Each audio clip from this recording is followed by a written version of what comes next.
Thousands of Ukrainians are helping in the effort to defend their country. After the Russian invasion, people from all walks of life joined to help the Ukrainian territorial defense, including an IU graduate student.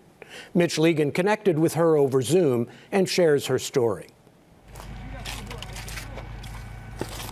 Looking back at it, Daphna Rachak finds some irony in the day she returned home to Ukraine.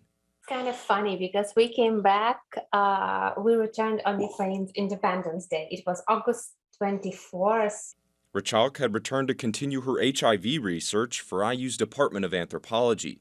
But less than 6 months into the project, Russia's invasion put her priorities elsewhere.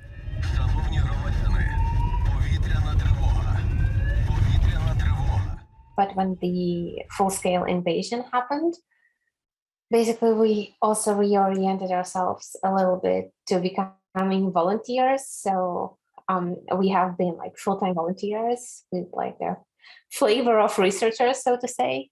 Now, Rachak and her partner Ivan have been helping coordinate Ukraine's territorial defense.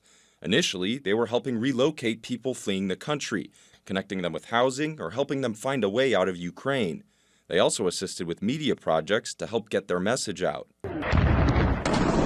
But as the war has dragged on, that mission has turned to assisting defense forces. He essentially packed her mother's car and started to drive. We would go to Lviv in Western Ukraine, pack the whole car, drive to Kyiv, Kryvyi Rih, few other cities, communicate with people. Mostly I was driving, Daphna was on the phone, constantly communicating with people and trying to get what are the needs there. Shmatko remembers when they got a request from some fighters for night vision goggles. He tried using some cryptocurrency to send a pair their way, but that didn't work out. So he hopped on an overnight train to buy some. He paid cash and delivered the goggles himself. We don't work like big funds or big organizations. We are quick, fast in our response, and we are generally driven by very precise needs of the people. They're now focusing more on logistics and connecting people with resources rather than delivering things themselves. They recently traveled to Mykolaiv, a frontline city on the Black Sea, to help with media coverage of fighting there. Everyone is saying like, oh my God, this is so close to the front lines. Please be careful. Please take good care of yourself and blah, blah, blah. And then you come to Mykolaiv and it's pretty calm over here. Rachak says daily explosions remind people of the Russian threat, but the war has really become a part of everyday life for Ukrainians. While many women and children left at the beginning, some have come back, hoping to help their country in any way they can.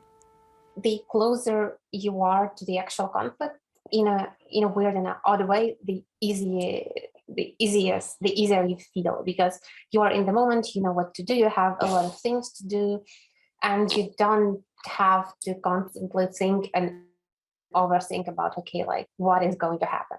The war in Ukraine is in its third month, with no signs of stopping anytime soon. Rachak says she'll help as long as she's needed. What we are doing, it's necessary work, but I wouldn't say that we are like particularly brave or something. For Indiana News Desk, I'm Mitch Legan.